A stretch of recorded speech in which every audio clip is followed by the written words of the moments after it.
this border war. Fans called it Moonshine Throwdown. I think that's the best rivalry name, an unofficial name, but the best rivalry name I've come across. Yeah, unofficial that should become official soon enough. Embrace it. 5 receivers at Duncan's disposal. Duncan stepping up. Hit! Ball is loose! Big call here. Marshall thinks they have it, and the Horde do! Here's the kickoff from Amaretto Curry to the Hilltoppers, and we are underway, and a fake reverse on the kick return. And here comes Townsend down the left sideline. What a way to start it for Western Kentucky on the road, and it is an opening touchdown return, and just like that, the Hilltoppers strike first. Justin Rohrwasser to try to win it for Marshall from 53 yards out. It's got the leg. It is good! And the perfect season continues for Justin Rohrwasser. Go for 2. Going for the win. Western Kentucky going for the victory. Rolling to his right, quick strike, and they did it! Western Kentucky has ended the perfect season into the hands of Willie McNeil. A shocker here in West Virginia, and it is over for Marshall. They end the regular season 11-1. Welcome back to the Moonshine Throwdown podcast. I got Trace with me here. We're looking forward to North Carolina Central coming to Huntington to play the Herd in the Herd's home opener, Charles Huff's first game at Joan C. Edwards Stadium. Everybody's still riding pretty high over that dominating win over Navy, and rightfully so. That should stick with you through at least kickoff of this next game. But, Trace, I don't really see the train coming to a halt, at least for another week. North Carolina Central is undefeated on the season. They're 1-0. They picked up a big win against Alcorn State in a game that they were picked by a lot of people to lose, and then they came out and won that game 23-14. But still, they are several ticks behind the Herd in many positions. And no disrespect, it's just they're recruiting on 2 entirely different levels. Yeah. And this is not going to be. Let's put it this way, it should not be too much of a tough task. This is one of those games where Marshall could probably have multiple turnovers, lose those turnovers, and still win by a pretty big margin. But still, it's a home opener. It's still one you got to have.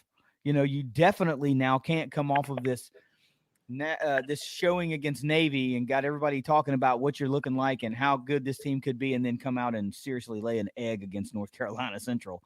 No. We saw some upsets this past week in college football. Namely, we saw Montana beat University of Washington late last night, a top 20 team that went down. Several Conference USA teams picked up big wins. Charlotte beat Duke. UTSA went down to Champaign and beat Illinois. So there were some big upsets there, according to some pundits. Those of us that follow Conference USA a little bit closer don't necessarily see those as that big of upsets. Yeah, they're big upsets, but you're talking about pretty decent teams. But let's talk about North Carolina Central, the Eagles, Trace. Game's going down Saturday, September 11th at 6:30 p.m. Eastern, of course, at Joan C. Edwards Stadium. If you can't make it to the game, you can watch the game on ESPN Plus. And if you don't have ESPN Plus by now, just get it. Pay the money and get it. You get Hulu and Disney also for, $12-13 or whatever. You get access to a lot of content, and I'm sure there's going to be a ton of Conference USA games on ESPN Plus. Trace, what do we know about North Carolina Central? Not too much. There's not a whole lot out there, but I will tell you this before we get too far into it. Power Index, oh my God, I don't know if you looked at it. I did. I don't think I have ever seen Marshall this big of a favorite on the Power Index. Folks, ESPN likes Marshall to win 99.2% chance against North Carolina Central. Holy moly.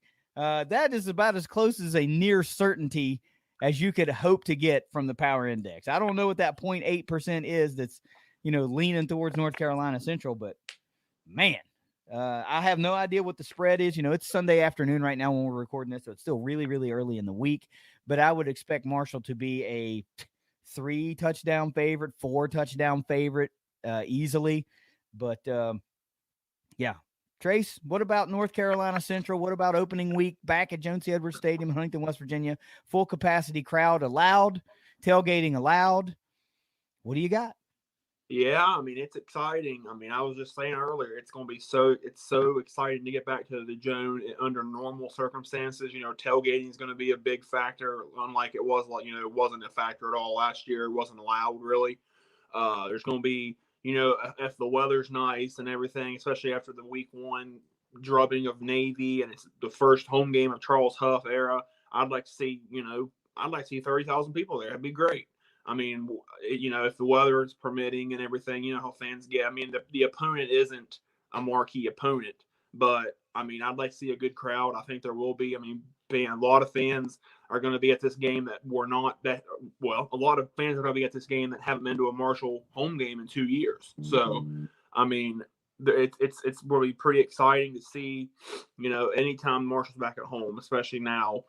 With a new era and new things going on, it's going to be exciting. I mean, as far as North Carolina Central goes, I really don't know anything about them. I don't know anything about them. I'll just be honest. They beat Alcorn State, but I don't know anything about Alcorn State either. So, I mean, for all I know, I mean that they could be the best team in the FCS or the worst team. I wouldn't know the difference. So, I mean, I'm not gonna pretend like I'm a North Carolina Central expert. But I mean, the power index that you said there. That honestly wasn't even as high, or I'm sorry, that's higher than it was the last time I looked. I think the last time I looked, it was like 98 something, and now it's 99. Like, what the heck? But that's nuts. That's basically like if they would play, like a local high school around here. I mean, as far as the power index, I mean, it'd probably like 99. Could be. I mean, Huntington High School field's a good team. Cabell Midland field's a good team. Yeah. Spring Valley field's good. It could be lower, actually. It could be lower. I swear.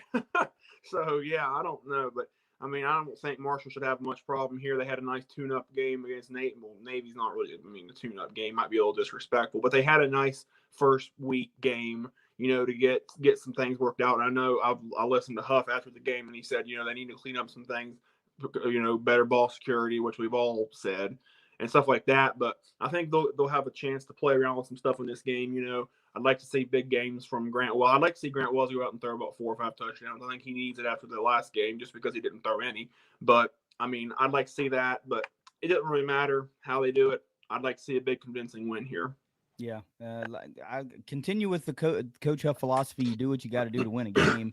And whatever's working, you just do. There's really no need to deviate from your game plan if it's working, right? So right. I like that common sense approach. Like, why change it if it's working? But I don't, again, I can't get off of this power index thing. I don't think I've ever seen Marshall this big of a favorite since we've been doing this podcast, and there have been some good teams, and Marshall's been some good teams playing some bad teams. And I don't know that it's been this lopsided. This is pretty amazing stuff. Now, look, Alcorn State was supposed to be one of those kind of favorites in the conference that those guys play in. And North Carolina Central snuck up on them a little bit. I did try to watch that game to get a feel for what North Carolina Central can do. And, they had some players, some guys raised my eyebrows a little bit. Like, okay, they got a couple ballers here. They got a couple running backs that run the ball hard. They got some moves and stuff like that. They racked up 391 total yards of offense against Alcorn State. I don't know how effective this NC Central offense will be against this very fast, very aggressive, very nasty herd defense. It sure looked like, Navy ran up a bunch of yardage, but they didn't do any real damage.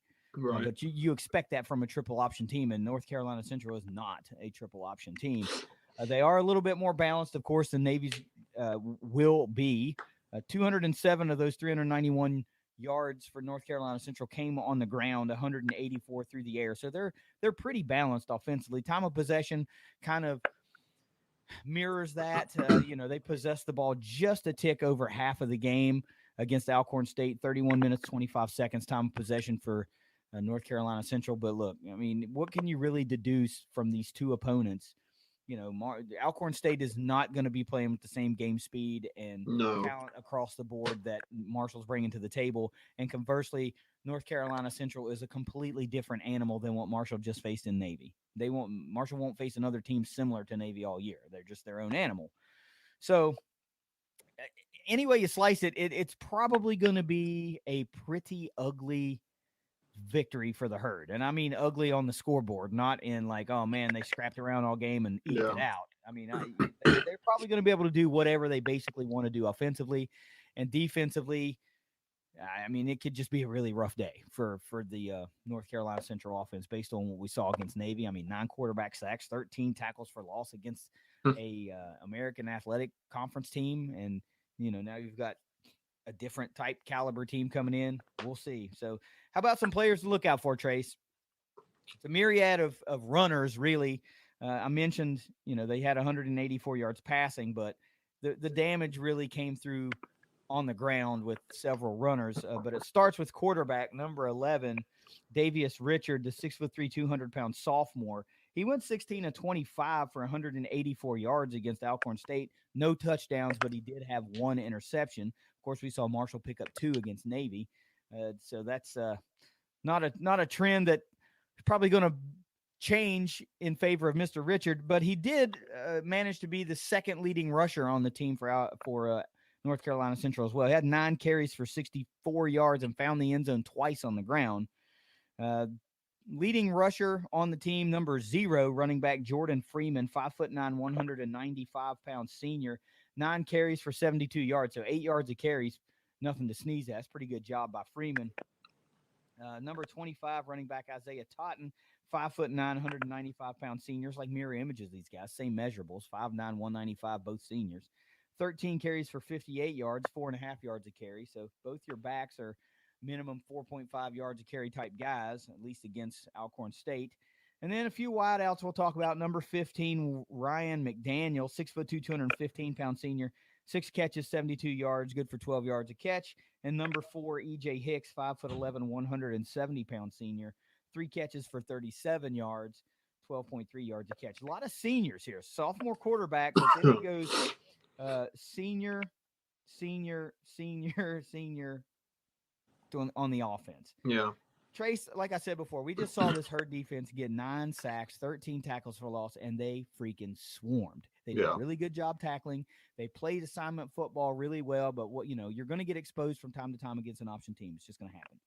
So what are you expecting to see from this defense of Marshall against this offense of North Carolina Central? Well, I think it's very reassuring that, Marshall played as well as they did against Navy this past week because, if North Carolina Central had some success on the ground in week 1, that I don't think that they run the ball nearly as efficiently as Navy does. Absolutely not. So that makes me really think Marshall can shut them completely down on the ground. And that would put a lot more pressure on, the quarterback of NC Central and the wideouts to make plays. And that would probably play right into Marshall's hands as well because they had 9 sacks against Navy. So that'll give them a chance to really swarm the quarterback. But I mean, I think that they really are in a really good spot here to really have a pretty dominant performance defensively. I mean, they did. I mean, the numbers and the total yardage and stuff won't necessarily show a dominant performance against Navy, but if you watch the game, it was a dominant performance. It was. So if they can do something similar to that in this week, coming up against NC Central, I think it'll be more the same. And I think that's, really what needs to be done here. If you're going to have a team rush the ball, what was it, like 76 times? Or 76. Gee, money, Christmas. How are you not going to expect yardage to get racked up? Right. I mean, it's going to happen. And there's no way North Carolina Central is going to run the ball 76 times. Marshall's not going to see that again. And again, there were folks that talked about the Herd defense looking gassed. Well, they were on the field for 92 plays. They're not. I just don't think they're going to see anything close to that. No. And even if they do, even if Marshall's offense just keeps scoring quickly and putting the defense right back out there, you're still not going to see, 22 or 28, however many was, third downs that they're going to face and, extended drives. Just it's not going to happen. I mean, they may be on the field for another 40 minutes. The yardage isn't going to be there. Well, imagine how many yards a team would get if they threw it 76 times in a game. Right. I mean, that doesn't necessarily mean the defense is playing bad. That just means they're loading up with either the run or the pass. Yeah. You can look at several. Let's use Mike Leach for example. Several Mike Leach teams have 60, 70 passing attempts in a game, and their quarterbacks always have gaudy stats and sometimes they win, sometimes they lose. It just doesn't always guarantee that, you're fielding a bad defense because the team you're playing against just racks up a 700 passing yards. That's what you do. You should be good at it. Bend, but don't break. Yeah, and another point to make is that I doubt seriously that this North Carolina Central offensive line is going to be even up to the caliber that the Navy offensive line was. I doubt it. And we saw what Marshall's defensive line and linebackers did to those guys. I mean, they had no answer for them. They just didn't. They shoved those guys around and moved the line of scrimmage all game long. They had no problem getting to the quarterback on dropbacks. I mean, 9 sacks in 25 dropbacks. Yeah, I mean, that's kind of mind-boggling. One every 3 times, better than one every 3 times you drop back, you're hitting the ground. That is scary. So let's move along and talk about defense for North Carolina Central. The playmaker on this defense, at least through one game, is number 23 defensive back Manny Smith, 6 foot 180-pound sophomore. Excellent all-around game. 10 tackles, 8 solo, 1 tackle for loss, 1 sack, 1 forced fumble, and 1 fumble recovery. I mean, he essentially was everywhere for this Eagles defense. Also, number 50 linebacker, I love this name, Noah Rainbow Douglas, 6 foot 215-pound redshirt senior, second on the team last week, 7 tackles, 3 solo. Then number 97, you got a defensive lineman, Jaden Taylor, 6 foot 1, 274-pound redshirt freshman, 6 tackles, 2 of those solo. And then rounding out these defensive players to look out for, number 99, defensive lineman Chuck Manning, 6 foot 2, 255-pound junior. Look, first of all, there's just not enough dudes named Chuck in the world anymore.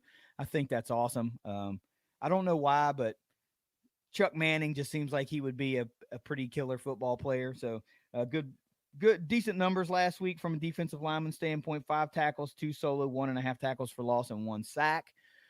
But again, Marshall's offense is not going to be anywhere similar to Alcorn State. What we saw Marshall do to Navy is what I fully expect this offense to do to the North Carolina Central defense, if not worse. So, Trace, what are you thinking we're going to see more of? What do you think? I mean, after one game, what are you feeling? I mean, I really don't think we can put a label this hurt offense yet because of how it all played out against Navy. So what are you expecting to see? Well, one thing that I thought of, and I actually tweeted it, and I think this is a big sign. This is as big of a sign as anything.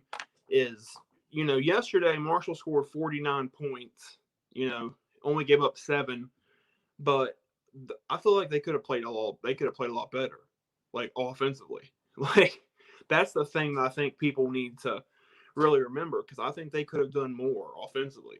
I think it could have been a better game, and that really shows how good they could be offensively and just as an overall team. So, like, I would like to see, it's hard to predict that a game's going to be like it was last year when they played the FCS team in Eastern Kentucky, like 59-0. It's hard to say, it's hard to predict games like that. But if they could do that, that would be great, because I think they really need to, flex their muscles in this game. And, I'd like to see the offense mix it up a little bit. They're going to probably show them some, hopefully not show them too much stuff so they can keep some stuff for future games. But I'd like to see them get a little more creative at times, just, because they can afford to maybe run a couple trick plays here and there, because it's a team that they're a little bit, they're perceived to be lesser than. So, I'd like to see the offense open it up a little bit. Yeah, I'm with you, and we talked about it. They were really just 1 or 2 hits away from being, a 60-0 game, or I mean, I don't know if it would have been a shutout, but you're a two or three passes away that hit from a more gaudy score. So it really just boiled down to a play here and a play there. And if Gamage doesn't tip the balls that turn into interceptions, then a couple less possessions for Navy. But, we can say whatever. It played out the way it played out. But you're right. They left some things on the table, and they know that. They don't have to do anything super exotic this week to get this win, and I don't expect them to, because while you want to win every game, unless you absolutely have to this week, you're not going to give any more away than you No. than you should, because East Carolina is a game you definitely want to get, and Appalachian State is a definite game you want to get. Now, look, it's a little early to be talking about this stuff, but we saw several ranked teams lose. Marshall put on a show. Western put on a show. Granted, the opponents weren't up to snuff for these teams, but we're going to keep banging this drum. Style points matter. Sexiness matters. Eye-popping numbers matter in this game now.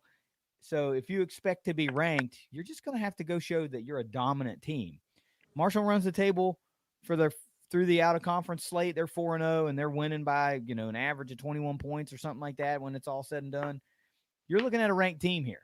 Yeah. And if they do it, in more convincing fashion, they might see, sneak into a ranking but prior to the Appalachian State game. So you may be looking at a top 25 matchup in Boone. But, we don't want to put the cart before the horse. But look, we talk about all this till we're blue in the face. It's just got to the games have to be played out. So what does the Herd particularly have to do to get a win in this game in your eyes, Trace?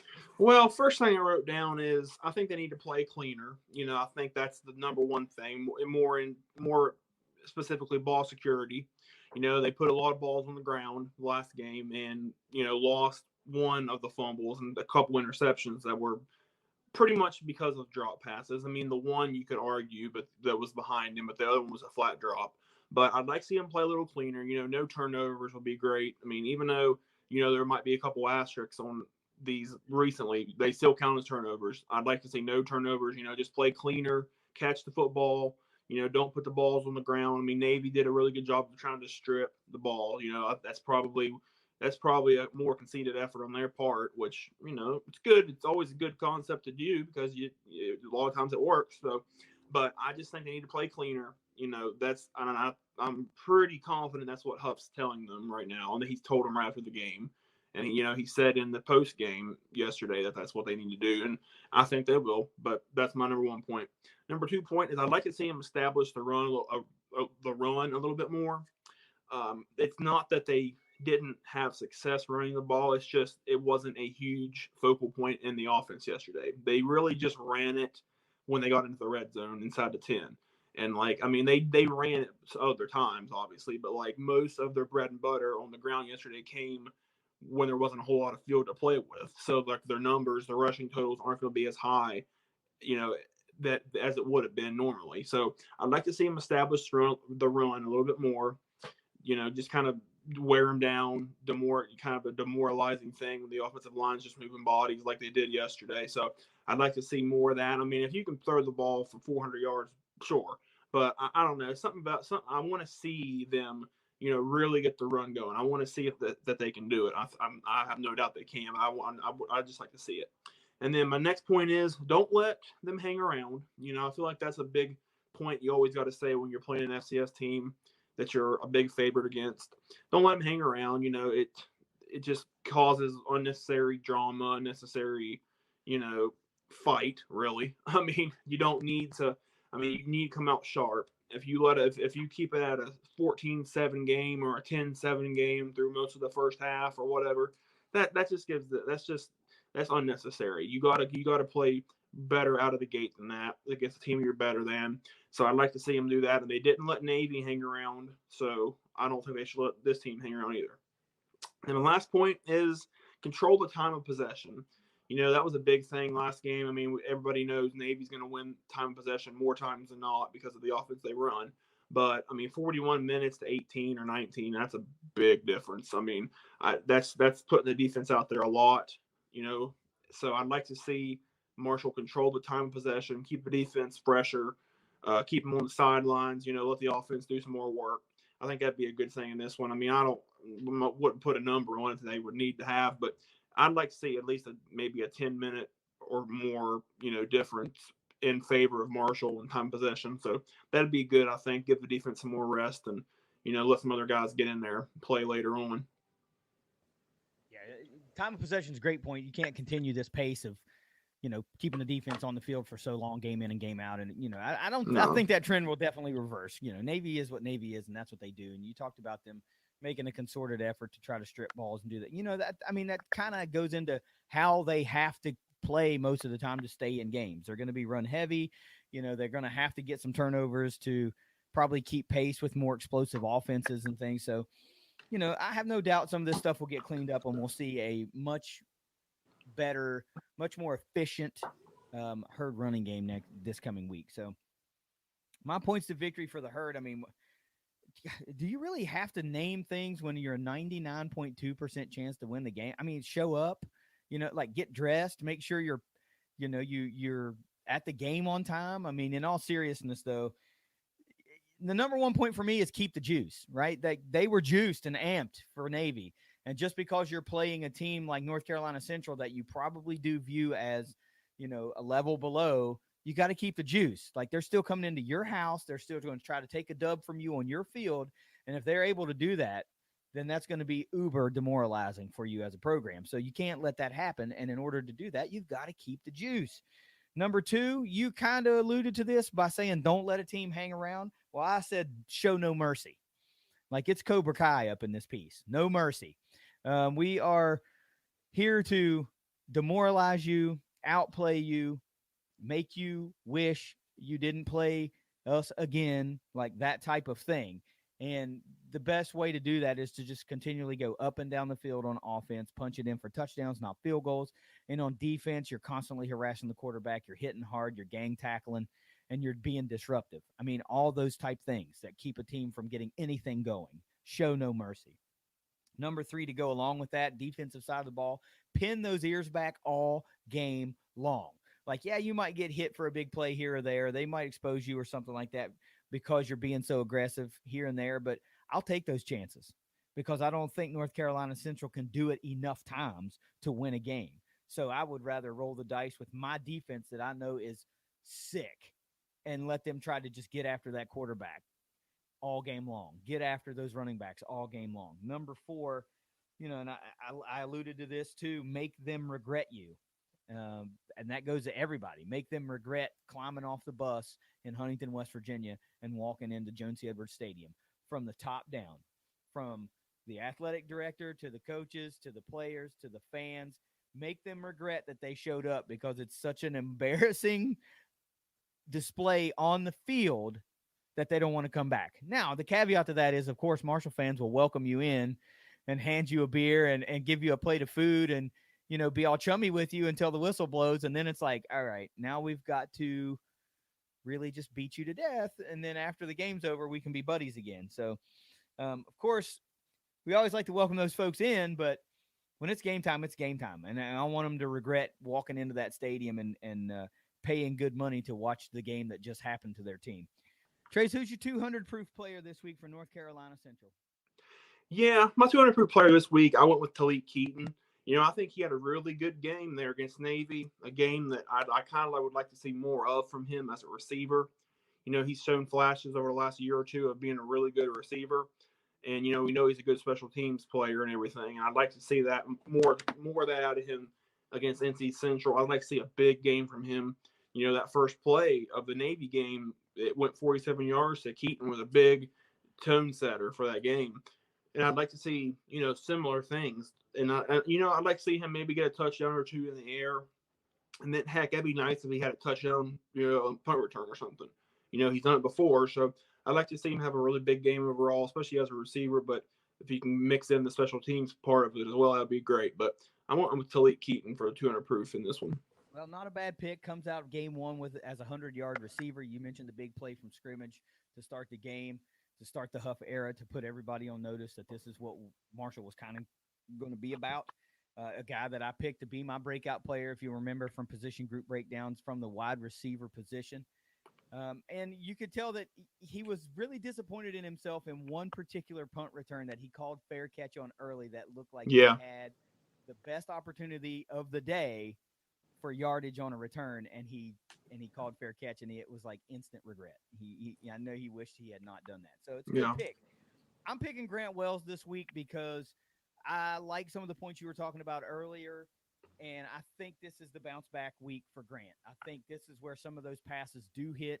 He does find the end zone several times, and we might see a 4 or 5 touchdown performance from Grant Wells, much like we saw against Eastern Kentucky last year. But we'll see. The weapons are there. Can they just make enough plays? Can they haul in enough balls, to get in the end zone? We'll see. What's your score prediction this week, Trace?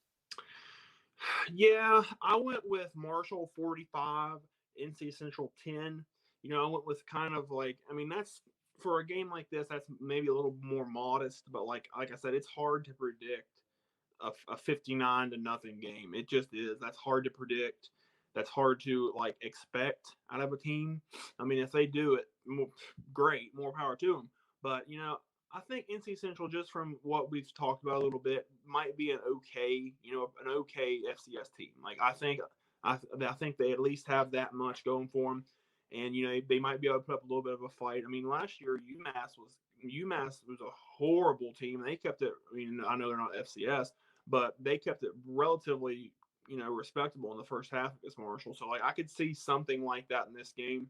It's hard to expect them to come out on fire to the same level that they did against Navy. I mean, it is at home and it's against a lesser team, but that's things happen, and a couple bad drives here and there will really slow you down. But I think at the end of the day, they'll have no problems in this game. I think they'll be able to put up some really impressive numbers again and look really good doing it. So I'm gonna say 45-10. Well, we're right there again, like-minded for the second week in a row. I'm picking Marshall to go 49-10, just a tick higher than you are. I'm not sure that we'll see another blocked field goal, blocked punt type day, but I do think the offense is just going to have an easier effort against this North Carolina Central defense, and I really think that the defense is actually going to create a few more turnovers maybe. We did see 2 interceptions, and of course they stopped Navy on 2 fourth downs. But I'm talking about, scooping scores or pick sixes potentially, or just sack fumbles type thing that set the herd up, maybe like in their own red zone as they ready to punch it in. But give me 49-10. I would love to be able to predict a shutout, but that's just nearly impossible to do. This lends itself to a type of game where you get up early and you get more of those young guys in and get them more game speed action. And, you might see Luke Zaban for the fourth quarter and maybe part of the third quarter. You never know. So give me 49-10. Trace, what do you got? Final thoughts this week. 1-0 Herd, baby. Yep. Off to a great start. I think if you're a Herd fan, you got to be extremely pleased with what we saw against Navy. I think that lends itself to some pretty big expectations, for the rest of the season. Now they started out that strong. And, you'd like to see that continue here in this one. I mean, against an FCS team at home, ought to have a really good crowd, weather permitting. Hopefully it's good weather. Hopefully the crowd shows out for Huff's first home game as head coach. You hate to even say weather permitting, but that's just a fact. It just is. So, I mean, I'd like to see really good stuff out of the Herd in this one. I think I don't think they'll disappoint here. That will set it up for 2 pretty good big games coming up after this too. I mean, East Carolina, even though I don't really know exactly what to expect out of East Carolina, I don't think they're still there yet. I don't think they're back to being a solid good team quite yet, or at least consistently. But that's always going to be a good game when East Carolina's on the schedule. Marshall fans always will react to that. And I mean, just looking at the season tickets that I got, that's the only game. That game, the East Carolina game, is the highest priced ticket of the season for a home game. So that basically says that, they consider that a pretty big game.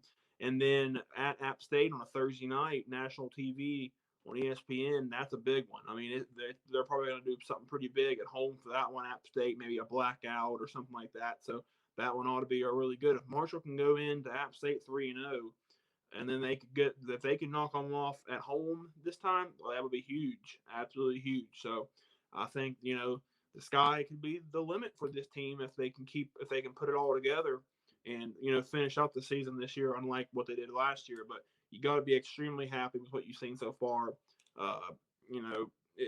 It leaves a really good taste in your mouth as a fan. So hopefully they can keep it going this week. And then, the next 2 games are the bigger test for sure. And I think that'll tell a lot more about the team.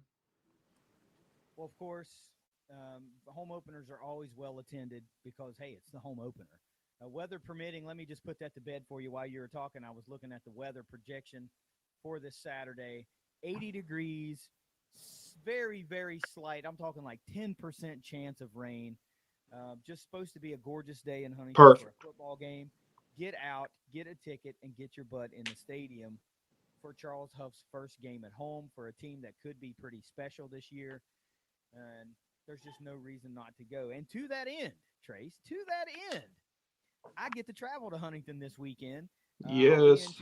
I'll be in town for a separate occasion, but I'll be in town almost all weekend and will be freed up in order to go to the game. So I'll be looking forward to seeing some of our old friends and make some new friends on the lots at Jones C. Edwards Stadium and settling in and watching the Herd play in a live action football game. I haven't watched the Herd play a game since, I went to Bowling Green last year for the Moonshine Throwdown.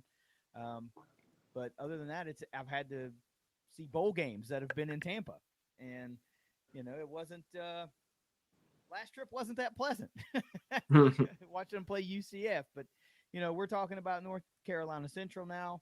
So I'm really pumped about being able to go. I'm really pumped about the weather being nice. I'm really pumped about seeing a lot of folks that we interact with a lot and seeing some old friends and making new friends and seeing the Herd get a big-time dub. So if that's all you got, let's go ahead and get out of here this week. So go ahead and take us out. Go Herds. Go Tops. It's the Moonshine Throwdown podcast. We'll see you this weekend in Huntington, West Virginia.